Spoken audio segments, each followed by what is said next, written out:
Hello बच्चों। तो आज हम लोग जो है वो फिर से एक क्वेश्चन के ऊपर बात करेंगे और ये जो क्वेश्चन है हम लोग का क्लास 10 का है और क्लास 10 का चैप्टर 1।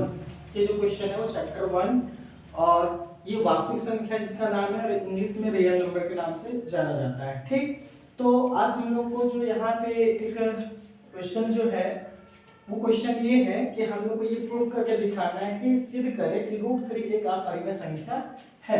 ये हम लोग को यहाँ पे सिद्ध करके दिखाने के लिए बोल रहा है। ठीक, और इंग्लिश में ये जो है ये है prove that √3 is a irrational number. तो आज हम इसका जो सॉल्यूशन करेंगे वो हिंदी मीडियम में करेंगे और हिंदी में इसका सॉल्यूशन किस तरह से होगा वो हम लोग इस पे चर्चा करेंगे।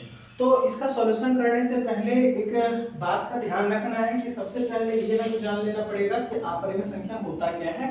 ऐसे आपके नॉलेज के लिए ये बात हम पहले ही बता दे रहे हैं कि अपरिमेय संख्या है क्या। ठीक, ताकि आपको क्वेश्चन अच्छे से समझ में आए। ठीक, और हम इंग्लिश भी बोलते जाएंगे, जो इंग्लिश वाले बच्चे होंगे अपना इंग्लिश भी लिख सकते हैं। ठीक, तो चलते हैं देखते हैं। सबसे पहले यहाँ पे क्या है कि अपरिमेय संख्या। तो अपरिमेय संख्या है क्या?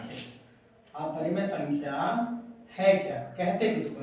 इंग्लिश में से कहते हैं इरेशनल नंबर। ठीक, तो अपरिमेय संख्या है क्या? तो इसे जानने के लिए पहले आपको जानना पड़ेगा परिमेय संख्या कि परिमेय संख्या क्या है, रेशनल नंबर। रेशनल नंबर क्या है? ठीक, इसे जानना पड़ेगा। तो यहाँ पे परिमेय संख्या उसे कहते हैं जो हमारा a/b के फॉर्म में हो, मतलब अंश और हर के रूप में हो। ठीक, अगर हर अंश और हर के रूप में अगर वो संख्या को हम लोग क्या करते हैं, निरूपित करते हैं या दिखाते हैं या लिखते हैं तो उसे हम लोग क्या कहते हैं, परिमेय संख्या कहते हैं। लेकिन यह कंडीशन है कि b जो है वो 0 होना नहीं चाहिए। मतलब इसके नीचे, जिसको हम लोग इंग्लिश में डिनोमिनेटर, तो डिनोमिनेटर या हिंदी में हर, इसके नीचे किसी भी नंबर के नीचे से लिखिए 7, तो इसके नीचे 0 आना नहीं चाहिए। ठीक, तो वैसे संख्या को हम लोग क्या कहेंगे जो a/b के रूप में होंगे उसे हम लोग कहेंगे परिमेय संख्या या फिर रेशनल नंबर। ठीक ना। तो अब जो इस रूप में नहीं हो, जो a/b के रूप में नहीं हो, अंश और हर के रूप में अगर नहीं हो तो उसे हम लोग क्या कहेंगे, अपरिमेय संख्या। जो इस रूप में नहीं होगा उसे हम लोग क्या कहेंगे, अपरिमेय संख्या। ठीक, एक बात और ध्यान रखना है कि जैसे √2 हो गया, √3 हो गया, ये सारे जो नंबर है, ठीक, √5 हो गया, ये सारे जो नंबर है जिसका स्क्वायर रूट नहीं निकलता है, अगर हिंदी में बोले तो वर्गमूल नहीं निकलता है, जिसका पूरे तरीके से वर्गमूल नहीं निकल सकता है। मतलब वर्गमूल तो निकलता है लेकिन ये डेसिमल में निकलता है, दशमलव में निकलता है। जैसे इसका वर्गमूल निकलता है 1.14, इसका वर्गमूल निकलता है 1.73 और ये चलते रहता है। मतलब ये शांत नहीं है, अगर हिंदी में बोले तो ये कभी भागा नहीं लगता, ये कटता नहीं है। ठीक, इंग्लिश में टर्मिनेट नहीं होता है, पूरा समाप्त नहीं होता है। ठीक, उसी प्रकार से इसका भी होगा। तो ऐसा अगर कोई नंबर है तो उस तरह की संख्या को हम लोग क्या कहते हैं वो अपरिमेय संख्या है, इरेशनल नंबर है। ठीक, यहां तक उम्मीद करते हैं कि आपको समझ में आया होगा। तो इसके आगे हम लोग बात करते हैं इसके सॉल्यूशन के ऊपर। ठीक, और ये बहुत ही इंपॉर्टेंट क्वेश्चन है। ठीक ना, ये बोर्ड्स एग्जाम में बहुत बार आते हैं और ये हमेशा पूछ ही देता है बोर्ड में। तो आप इसे केयरफुली, ध्यानपूर्वक से आप इसे देखेंगे और समझने की कोशिश करें। जहां समझ में ना आया कमेंट में करके आप पूछ सकते हैं। ठीक, और जीएन में हमेशा ध्यान रखिए कि अगर कुछ पाना है तो आपको कुछ खोना पड़ेगा। ठीक, तो आप दृढ़ निश्चय संकल्प लीजिए कि अगर आपको कुछ चाहिए जीवन में तो आपको क्या करना है कि अपने उस लक्ष्य के ऊपर फोकस देना है जो आपको जीवन में चाहिए, और उसके लिए आपके लिए स्मार्ट वर्क, हार्ड वर्क, ये सारे काम आपको करने पड़ेंगे। ठीक, तो चलिए बच्चों शुरू करते हैं आज हम लोग इस क्वेश्चन के ऊपर। तो देखते हैं कि इसका सॉल्यूशन क्या है। जिसका सॉल्यूशन जो है हम लोग हिंदी में भी देखेंगे और इंग्लिश में हम बोलते जाएंगे, आप उसी पे भी ध्यान दीजिएगा। तो सबसे पहले हम लोग इसका हल शुरू करते हैं। तो सबसे पहले क्या है कि मैथ्स में कि आप जानते होंगे कि अगर इसे हमें प्रूव करना है √3 एक अपरिमेय संख्या है तो पहले हम इसे क्या करेंगे, मानेंगे ये कि ये परिमेय संख्या, माना √3 एक परिमेय संख्या है। ठीक, और जब ये परिमेय संख्या है तो इसे हम लोग a/b के रूप में व्यक्त कर सकते हैं, लिख सकते हैं। मतलब a/b के रूप में लिख सकते हैं, निरूपित कर सकते हैं।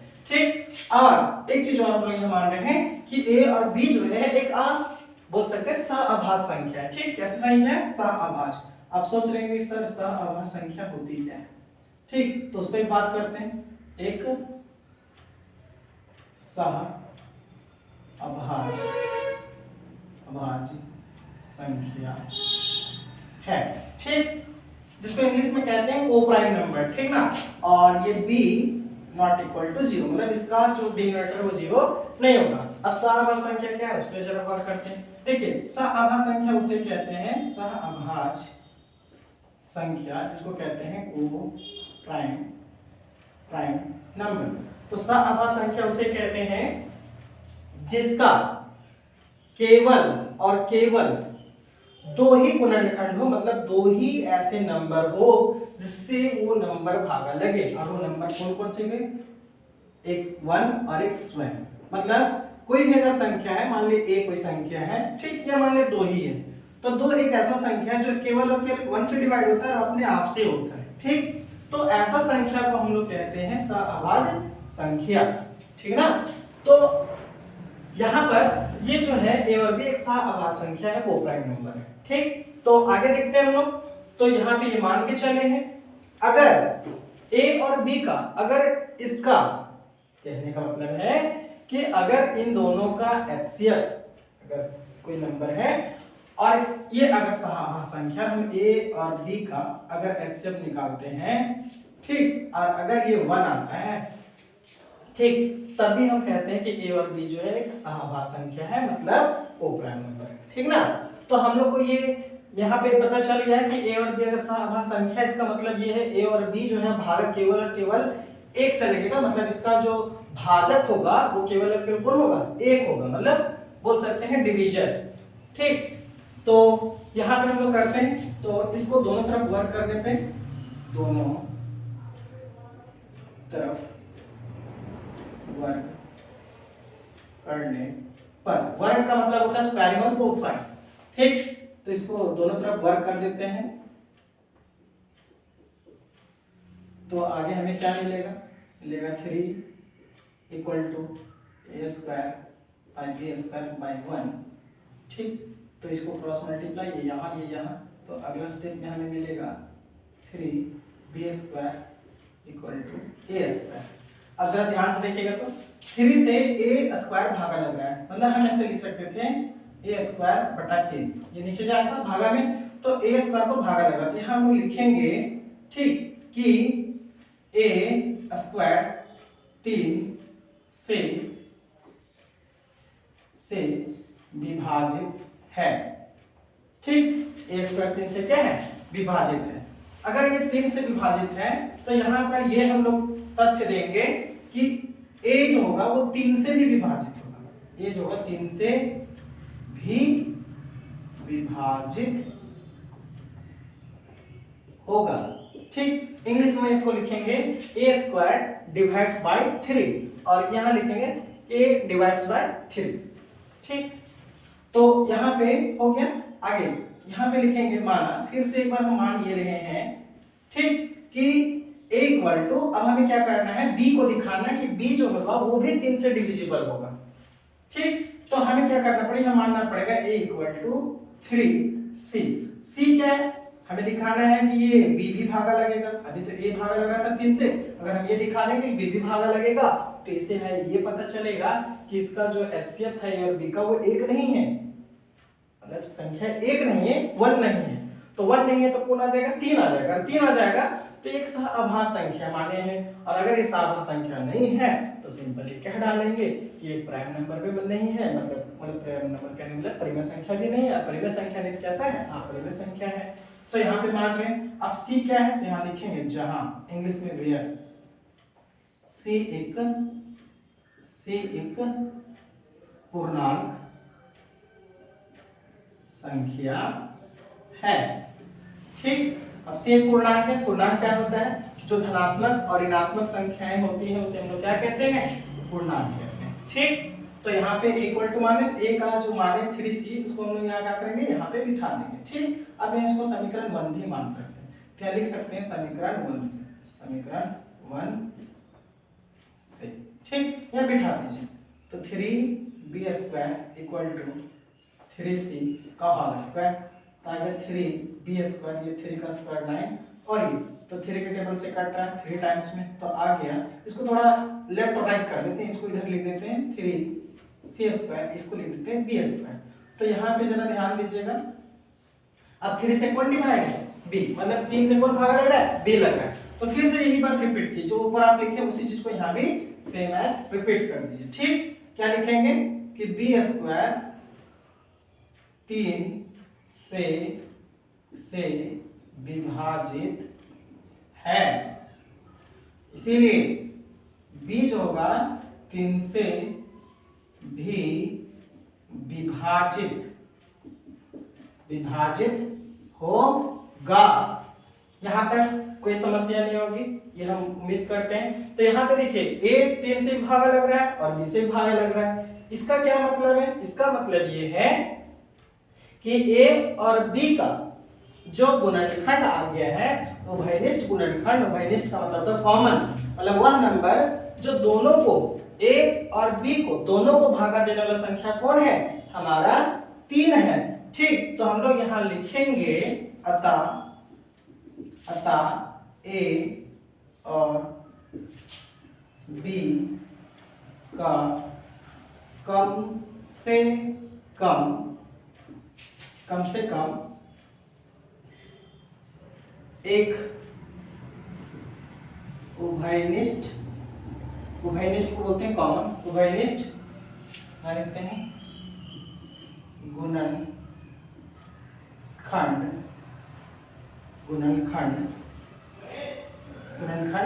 3 है, कौन क्या है, 3 है। और अगर ये 3 है तो हम लोग यहाँ पे माने थे कि a और b क्या है, सहाभाज्य संख्या। सहाभाज्य संख्या मतलब a और b का जो गुणनखंड आना चाहिए था, केवल और केवल क्या आना चाहिए था, 1 आना चाहिए। तो यहाँ लिखेंगे परंतु a और b सहाभाज्य संख्या है। कैसी संख्या है, सहाभाज्य संख्या है। और सहाभाज्य संख्या कहने मतलब क्या है कि इसका जो गुणनखंड आना चाहिए था 3 नहीं आना चाहिए था, आना कितना चाहिए था, 1। अगर 1 आ जाता तब तो ये परी हो जाता, लेकिन ये 1 नहीं आया, 1 के जगह पे क्या गया, 3 आ गया।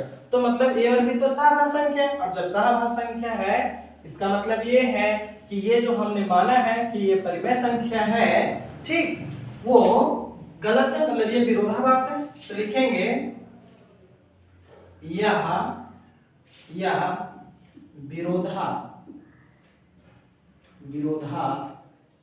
विरोधाभास है,